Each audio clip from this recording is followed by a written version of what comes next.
Hello, I'm Mr. Luis, and welcome back to another psychology session. Today, I want to take you on a journey through a crucial chapter in research methods, one that decides whether our studies fly high or fall flat.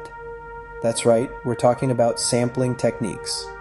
It may not sound thrilling at first, but trust me, behind every major psychological breakthrough is a carefully chosen group of people, or a not so carefully chosen one. Let's begin with a simple idea. Imagine you want to find out something about people, maybe how music affects memory, or how stress impacts sleep.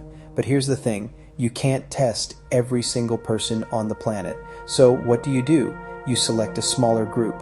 That smaller group is called your sample, and it comes from a larger population, the entire group you're hoping to say something meaningful about. That population could be all university students in your city, or everyone who uses the internet, or even something more niche, like all left-handed jazz drummers. The key is, your sample needs to reflect that population well enough so your findings actually mean something. But how do you choose who gets into your sample? That's where sampling techniques come in, and the choices you make here can shape your whole study, for better or worse. One common method is called opportunity sampling. This is the grab whoever's around approach. You're at school, you need participants, so you grab a few classmates who happen to be free after lunch. Done. It's quick, easy, and often used in real-world studies, especially by students and time-strapped researchers. But there's a catch. The people you choose this way might not represent the wider population. If you're at a science-focused school, for example, and you only sample science students, your results might not reflect how non-science students would respond. That's called sampling bias, and it can really mess with your results. Another method is volunteer sampling. Picture this. You put up a poster or post online saying, "Hey, want to help with a psychology study?" The people who see it and respond become your participants.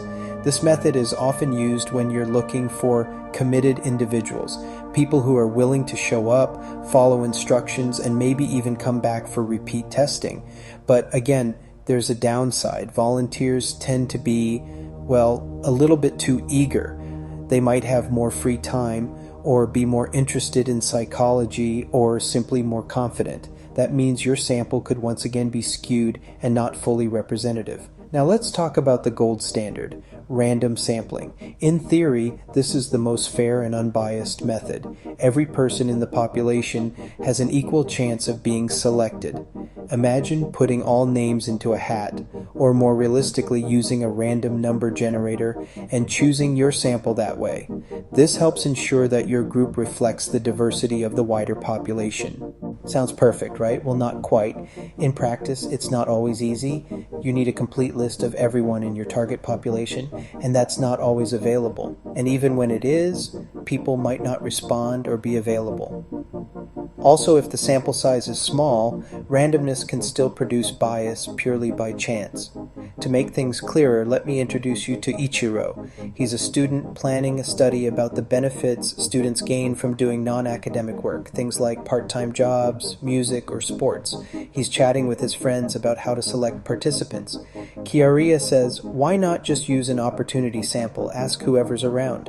But Ichiro realizes that might only include students who happen to have free time, not those who are busiest and may be benefiting most from their non-academic work.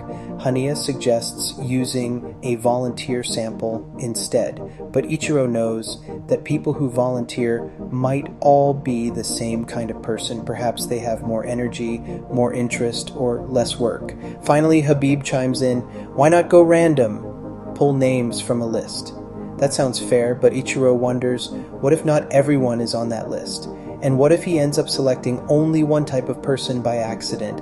These are real dilemmas researchers face all the time. Even in professional settings like universities, researchers might use opportunity samples just because it's practical, but that doesn't mean it's perfect. There's one more story I want to share. Imagine you're conducting a cognitive psychology investigation at your college. You need 30 participants. At first, you consider taking a sample from your science class. It's easy, but then you realize Wait a second, that could lead to biased results. Science students might do especially well at logic tasks, and that wouldn't reflect the abilities of students in, say, the arts or humanities. A friend suggests using volunteer sampling, make an announcement in the canteen, and let students come to you. That might bring more variety, but there's still no guarantee. In the end, you decide to do it right. You take a full list of all students, enter their candidate numbers into a random number generator, and let fate decide. Now that's good science. So what's the takeaway? Sampling is never just about grabbing people at random. Every method has trade-offs. Opportunity sampling is quick but potentially biased. Volunteer sampling gives you committed people, but they may not be typical. Random sampling is fair but not always practical. The trick is understanding what method best fits your study and being honest about its limitations. And that's a wrap for today's lesson. Thanks for hanging out with me, Mr. Luis. If this helped you get your head around sampling techniques, be sure to like the video, share it with your classmates, and drop any questions in the comments. See you next time. Goodbye.